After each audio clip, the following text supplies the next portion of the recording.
días, Andrés Otáhuar, Rubén Scooby, te saludan desde aquí, desde Gualeguaychú, desde La Matera. ¿Cómo estás? Buen día Andrés, buen día Rubén y para toda la audiencia. Muchas gracias por el llamado. Buen Bueno, día. la introducción está bien. ¿Sos medio un desmistificador de algunas cuestiones? Es lo que me gusta hacer, la verdad que es una de las cosas que por ahí me dan satisfacción. Más que nada cuando quedan algunos mensajes medio impuestos en la sociedad y muchas veces son mensajes que no están contrastados contra la evidencia científica. Eso es un poco lo que a mí me gusta hacer. Digamos que la docencia se lleva también a las redes sociales y está bueno eso, ¿no?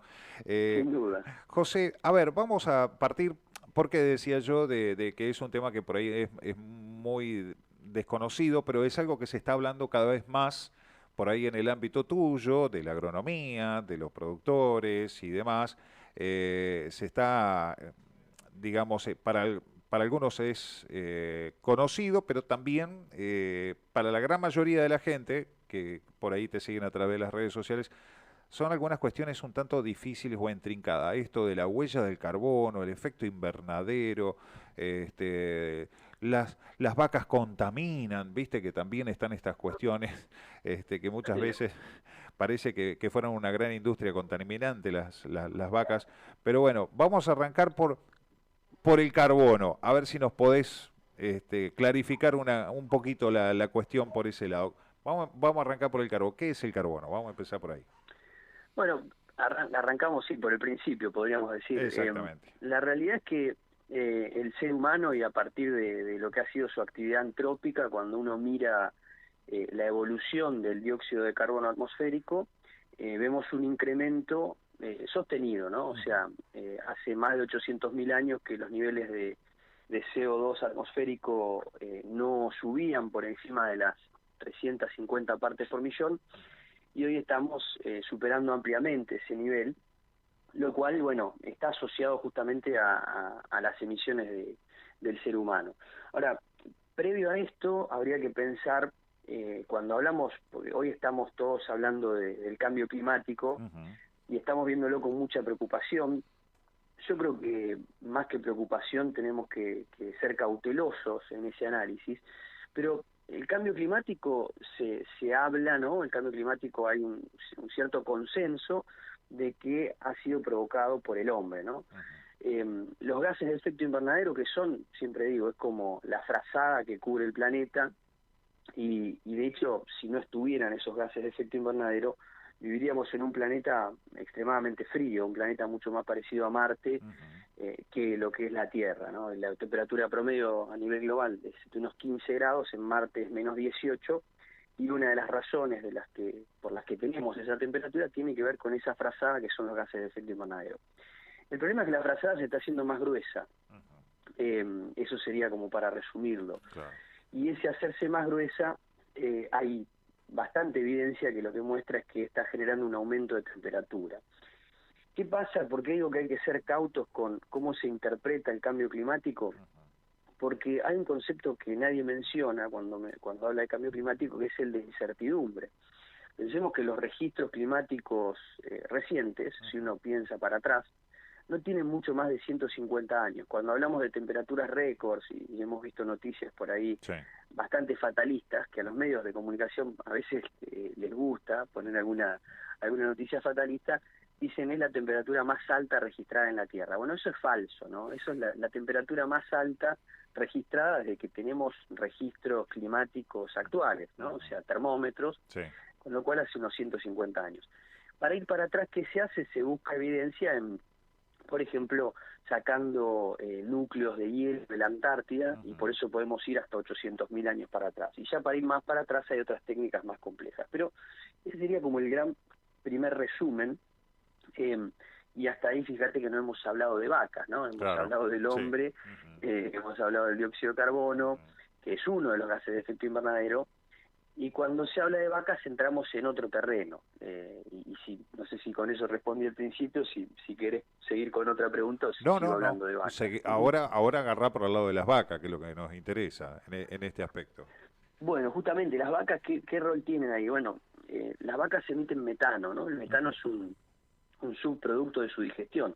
Así como respiran y emiten CO2, al igual que hacemos nosotros, las vacas, un gran subproducto de su digestión, que es el metano, que no lo generan en realidad las vacas, sino que lo generan los microorganismos que tienen en el rumen. Claro. Cuando a veces pensamos en una vaca, digo, no nos olvidemos que la vaca en realidad lo que vemos es un animal, pero internamente tiene millones de seres vivos, decenas, billones diríamos de seres vivos, que están haciendo el trabajo de digerir ese forraje, ¿no?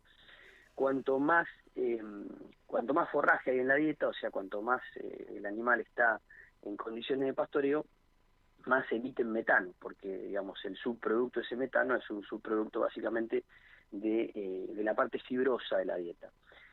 ¿Qué pasa con el metano? Bueno, todos los gases, esta frazada que tenemos está compuesta por distintos gases, el dióxido de carbono, el metano, el óxido nitroso y otros. Y el metano tiene, cuando se lo compara con el dióxido de carbono, tiene 28 veces más capacidad de retener calor. Entonces ahí entra toda esta cuestión de las vacas y la contaminación, que está para mí muy mal comprendida desde el punto de vista de lo que es un ciclo, ¿no? Pensemos que también todos los gases tienen un ciclo de vida, así como se desintegra una cáscara de banana que yo dejo en la tierra, bueno, lo mismo sucede con los gases también van cambiando de forma. Y el metano es uno de esos gases que cambia de forma. ¿Cuánto tiempo tarda en cambiar de forma? Bueno, entre 12 a 20 años, gran parte del metano que liberó la vaca volvió a ser dióxido de carbono.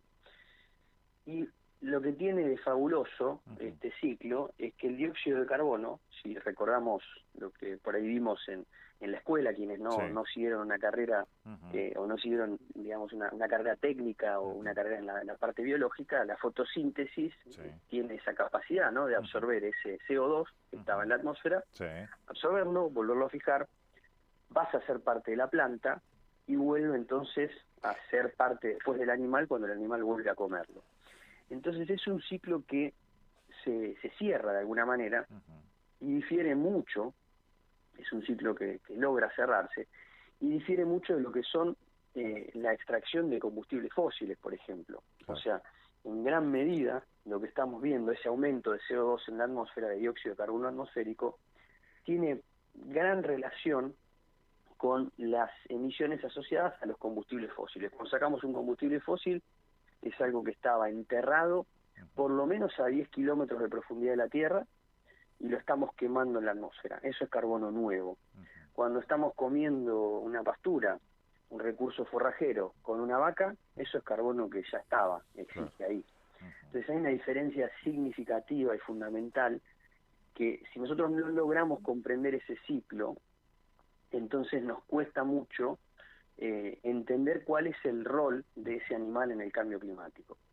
Y ahí es donde cambia todo, ¿no? Cuando empezamos a mirar de esa manera decimos, realmente la vaca tiene un rol muy poco relevante en todo lo que estamos haciendo por detrás, que es esto, sacar combustible, quemarlo, y un montón de otras actividades antrópicas que básicamente dependen de eso, de la quema de combustible fósil. Seguro. José, en California han propuesto usar en lugar de forestación pasturas, de alguna manera para tener más fuentes de captura de carbono. ¿Cuál es tu análisis al respecto de eso? Bueno, las pasturas, ahí hay otro rol interesante, ¿no? Las pasturas, cualquier recurso verde fija carbono, sea una pastura, sea un maíz, sea una soja. ¿Cuál es la diferencia que tienen las pasturas, los pastizales, con otros recursos que persisten en el tiempo, ¿no? O sea, cuanto más persisten en el tiempo, por supuesto depende del nivel de equilibrio, pero cuanto más persisten en el tiempo, ¿qué va pasando? Si uno ve, van generando más masa de raíces.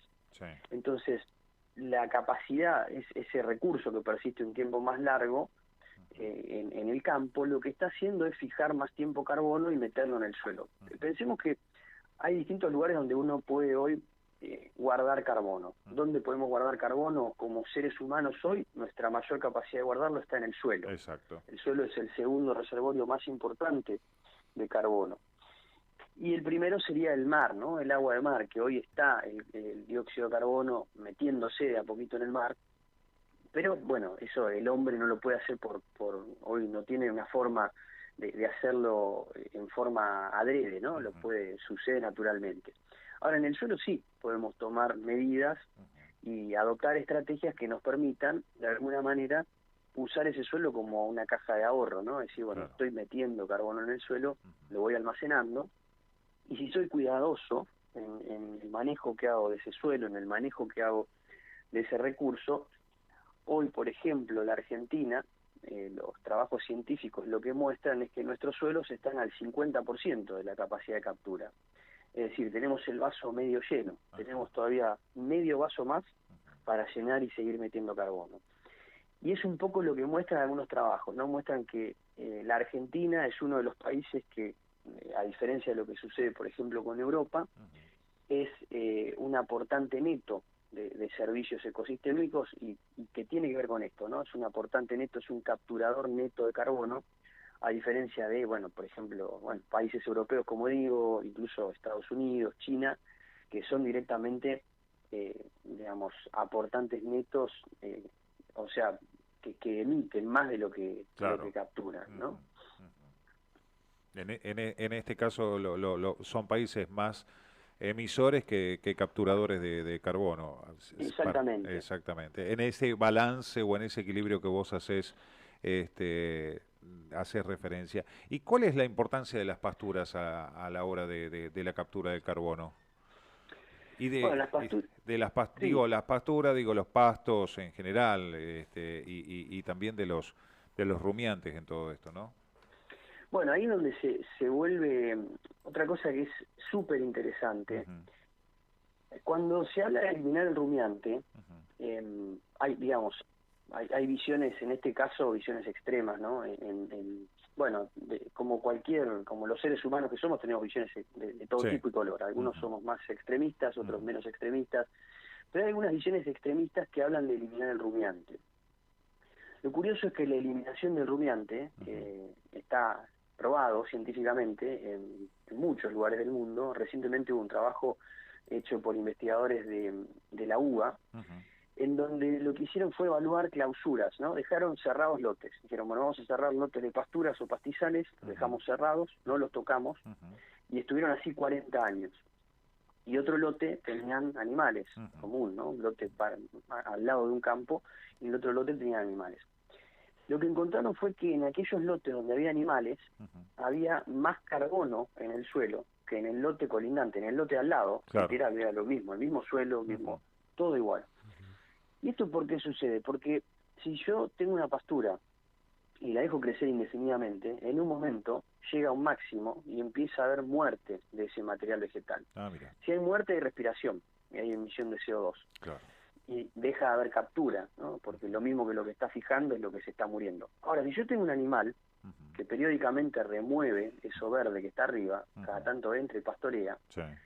racionalmente, ¿no? Usando criterios normales de pastoreo, haciendo Ujú, las cosas bien, sí. ese animal lo que hace es estimular el crecimiento tanto aéreo como subterráneo, las raíces y la parte de arriba.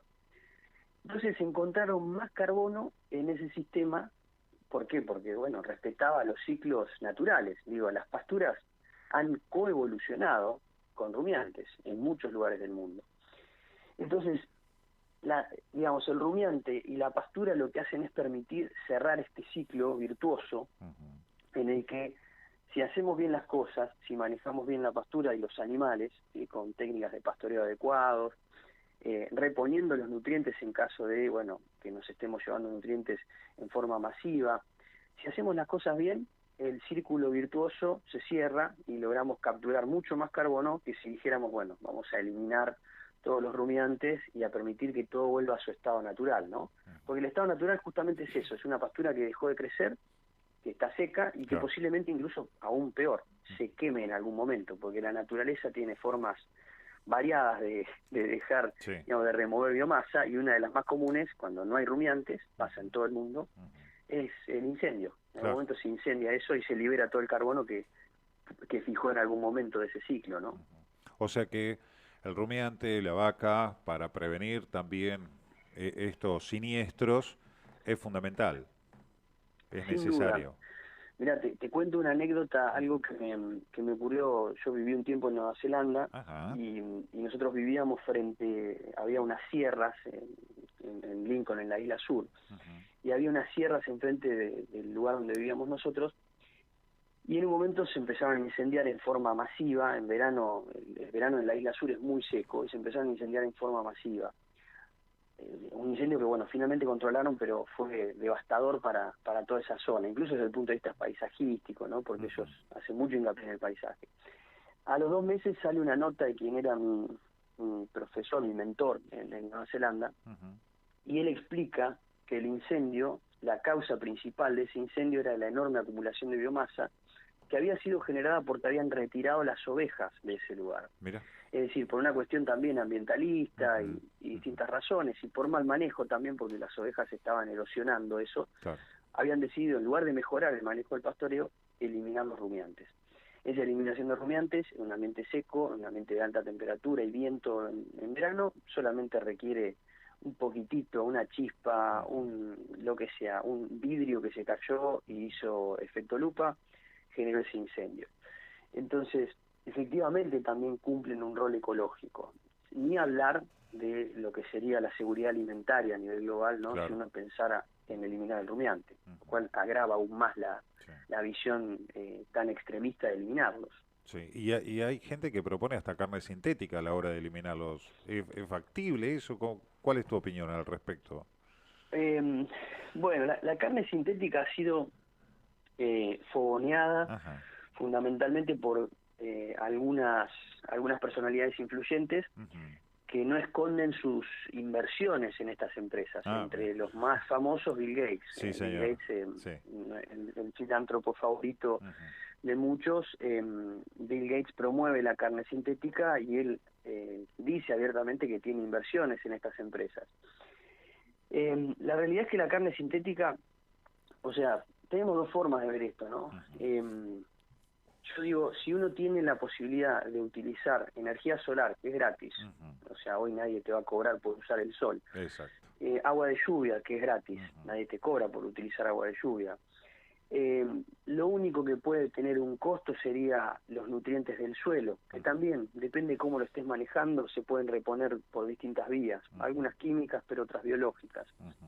Vos estás usando eso que es todo gratis, Ujú. en un ambiente donde no podés producir otra cosa, porque podríamos discutir si la vaca tiene que estar en un lugar, en un suelo de excelente calidad donde se pueda hacer maíz. Eso quizás es una discusión pendiente y se Ujú. va a dar en algún momento. Claro. Pero discutir el 50% de los suelos que ocupan los rumiantes hoy no son suelos aptos para agricultura. Entonces discutir si ahí vamos a sacar los rumiantes es ridículo. Eso es carne gratis, eso es carne que no podemos generar ningún otro recurso ahí. Entonces, para hacer la carne sintética tenemos que proveer todos los aminoácidos, toda la energía, toda el agua, Ujú. todos los nutrientes necesarios en forma externa. ¿Y eso de dónde sale? Eso sale del uso de otro tipo de energías Ujú. y tiene necesariamente que salir digamos, tiene un costo energético. Entonces, muchos de los trabajos lo que muestran es que efectivamente la carne sintética, cuando hablamos de estas huellas, las Ujú. huellas de carbono, es decir, la cantidad de dióxido de carbono, el equivalente emitido por kilo de producto, te muestran que es prácticamente lo mismo. Incluso en algunos casos es mucho más. Por ejemplo, que estas producciones más extensivas de carne, Ujú. 1 kilo de carne sintética emite mucho más, es necesario emitir mucho más para producirlo que para producir 1 kilo de carne en un pastizal. Claro. Entonces, bueno, hay que ser muy cauto. Ujú. Yo no lo veo por ahí. Me parece que bueno, son alternativas, pero no van a poder reemplazar, insisto, ¿no? El rol que tiene el rumiante en ambientes extremadamente marginales, porque acá además estamos siempre imaginando una vaca, Ujú. y digamos, hay un montón de otros rumiantes menores que son, o sea, imagínense una cabra, ¿no? Sí. Una cabra que puede comer, se sube arriba de un árbol a comerse las hojas. Digo, ¿qué vamos a poner en ese ambiente? En ambientes locales, Santiago del Estero, no hay que ir tan lejos, Sí. Chaco, donde tenemos majadas de cabras que Ujú. están comiendo árboles. Digo, eso es fabuloso, un animal transformando hojas de árboles completamente indigestibles para el hombre Ujú. en proteínas de altísimo valor biológico que pueden alimentarlo. Para mí ese rol es innegable. José, estaba escuchando atentamente toda tu opinión acerca del tema del carbono y lo que se opinas sobre el tema de los rumiantes. ¿Vos creés que hay mala información o falta comunicación a la sociedad para que tome, digamos, dimensión, digamos, una opinión más favorable al tema de lo que es la producción bovina o del tema de los rumiantes en los campos argentinos? Sí, yo coincido mucho con esto, digamos. Para mí hay falta de información, para mí también hay un lobby muy grande. Yo para poner un poquito en números, por momentos cuando uno mira la tele o mira las redes o lo que sea, parecería que efectivamente el mundo se está volviendo vegano, por ejemplo. El vegano, digamos, generalmente es un activista, además digamos, de promover una dieta específica, que está perfecto, cada cual puede elegir qué comer y cómo comerlo, son activistas pro derechos animales. Ahora, cuando uno mira los medios de comunicación, las redes y todo, parecería que todo el mundo es vegano. Bueno, a nivel mundial solamente el 1% de la población es vegana. Pero lo que tienen es un enorme poder de lobby, que sobre todo ese 1% de las personas son personas en muchos casos muy influyentes. Entonces, me parece que un poco algunos mensajes vienen desde ese lobby, ¿no? De un lobby más, se lo llama por ahí especista, ¿no? Una visión especista, como que todos somos animales, entonces todos tenemos los mismos derechos. Y la realidad es que, digamos, quien produce alimentos, quien produce leche, carne, quien está trabajando con animales, lo normal es que el animal sea tratado muy bien, lo normal es que el animal usualmente viva en condiciones más favorables que las condiciones naturales. Es decir, si yo dejara un rumiante en condiciones naturales, seguramente ese rumiante la pasaría bastante mal, terminaría siendo comido su cría por algún depredador, o sea, tendríamos otros problemas. Entonces, yo creo que falta más información, creo que mucha gente, y esto ha sido promovido también por si miramos un poquito Netflix, si miramos otros servicios de streaming, hay muchos documentales que han de alguna manera moldeado la cabeza de algunos jóvenes. Quizás uno de los más infames fue en su momento que habían hecho dentro de un tambo, donde mostraban que mataban los terneros con un palo, que los cargaban con una pala, y han tergiversado la realidad, porque eso es algo que sucedió puntualmente en un tambo de Estados Unidos, o puede suceder en algunos tambos de Estados Unidos, pero no es la norma, no es la realidad de otros tambos, ni mucho menos de la Argentina. Entonces, nos falta, de alguna forma, sin reaccionar. Siempre digo, si estamos reaccionando, estamos llegando tarde, ¿no? O sea, cuando uno reaccionó, ya el primer mensaje, el que pega primero, pega dos veces, dice el refrán, y tiene un poco que ver con esto. O sea, yo creo que hay que ser proactivo en la forma en que comunicamos la producción. Hoy no tenemos demasiados interlocutores en la cadena, o sea, hay algunos que son muy buenos, pero yo creo que algunos organismos, el IPCBA, por ejemplo, me parece que hace un gran laburo en ese sentido, y hay otros, pero todavía no tenemos el nivel de llegada que tiene un influencer, que puede tener, por ejemplo, no sé, María Becerra en su Instagram. Digo, hay cosas que nos exceden. Pero bueno, sí, nos falta comunicación y de alguna manera quizás, bueno, buscar formas también de arrancar esto con los jóvenes. Cuando uno mira lo que pasa en Nueva Zelanda, lo que pasa en Australia, en mismo Estados Unidos, desde muy chiquitos la industria hace lobby. El lobby es como mala palabra, cuando uno dice lobby la gente se escandaliza, pero hacer lobby es simplemente abogar por una causa y utilizar dinero para hacerlo. Entonces la industria láctea, la industria de la carne, hacen ese lobby, hacen programas para que, por ejemplo, los niños vean un sistema de producción. Cuando yo era chico me llevaban yo vivía en provincia de Buenos Aires y estábamos un poco más en contacto con el campo, pero nos llevaban a una granjita, te mostraban cómo ordeñar, te mostraban las gallinas. Hoy eso no existe más, cada vez es más raro que suceda eso en las escuelas. Bueno, yo creo que eso es parte de lo que hay que volver, ¿no? Mostrarles a los chicos desde chicos que, bueno, la carne, la leche, lo que consumen no aparece en el supermercado, hay un sistema de producción detrás y que ese sistema trata todo el tiempo de superarse a hacer las cosas bien. Eso tiene que empezar desde antes, ¿no? Seguro. José, ya que mencionaste Australia, Nueva Zelanda, que has hecho posgrados allí en Nueva Zelanda, eh, ¿sucede lo mismo que en la Argentina? ¿También están los grupos ambientalistas abogando por el veganismo y demás? ¿Es un fenómeno mundial o es algo que se ve acá nada más? No, es un fenómeno mundial, incluso mucho más, te diría, mucho más complejo que el nuestro. Ah, Nosotros mira. venimos atrás de la ola. Ujú, Eh, para que tengan una idea, en Nueva Zelanda hay un compromiso firmado de emisiones cero ahora para el 2030, o sea, de lograr emisiones cero, es decir, de emitir lo mismo que se fija, ujú, y eso implica, entre otras cosas, reducir la producción. Hace poquito, bueno, eso es el caso de Nueva Zelanda. ujú. Nueva Zelanda está en un techo productivo, ¿no? Por sus restricciones ambientales ellos no pueden aumentar la producción de leche, Ujú. eh, nada más. Mira, Recientemente, un ejemplo en Europa, Irlanda, un país también, sí. típicamente estuve hace un par de meses en Irlanda, un país típicamente ganadero. Ujú.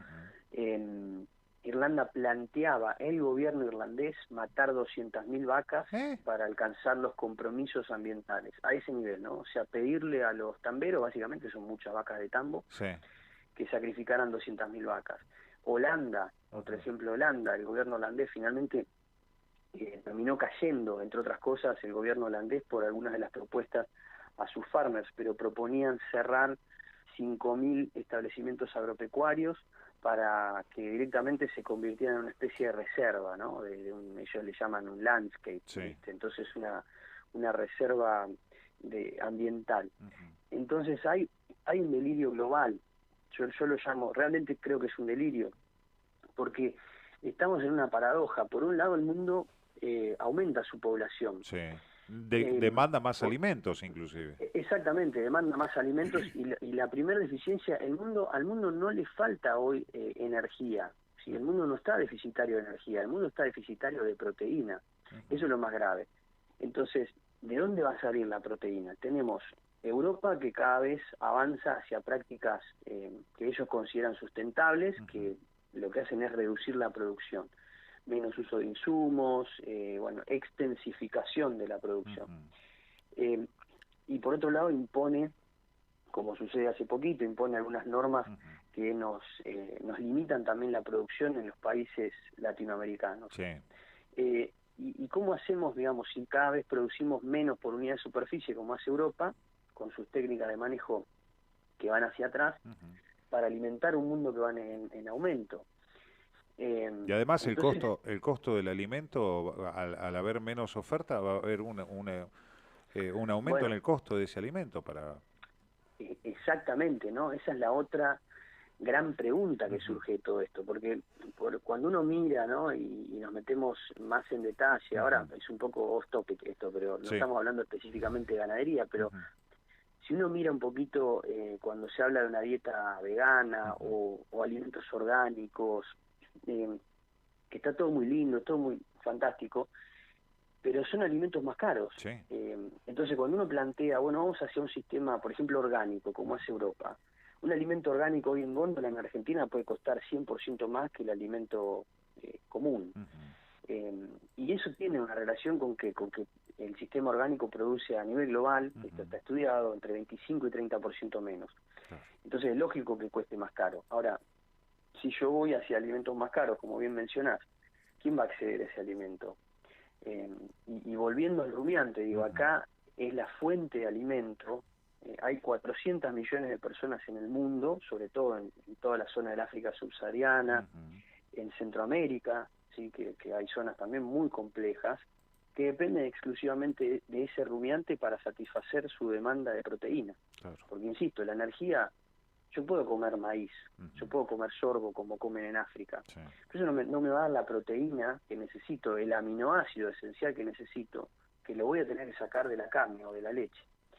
Entonces, yo siempre que pienso en esto, cuando en algún momento Hay una frase que a mí me decía mi vieja de chico, que era llevar todo al infinito, ¿no? Y este concepto de decir, bueno, pará, si todo el mundo se vuelve orgánico, ¿y cómo hacemos para sostener la población mundial? Si todo el mundo avanza hacia un sistema donde no hay más rumiantes, ¿cómo alimentamos el mundo en crecimiento? Y realmente no hay manera, o sea, no se encuentra una manera. Pero bueno, es un debate que hay que dar más, hay que hablar más y hablar más con la sociedad.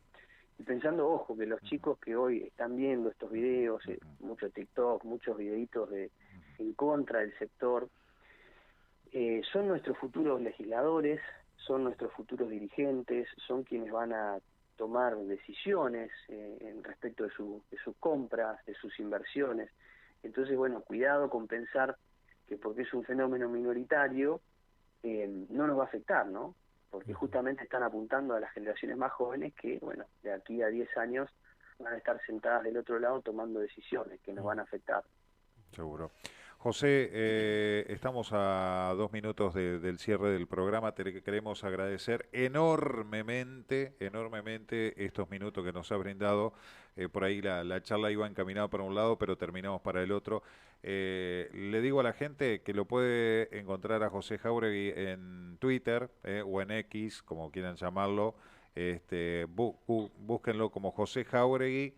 Está @José PHMJ Jáuregui, creo que lo dije bien, ¿no?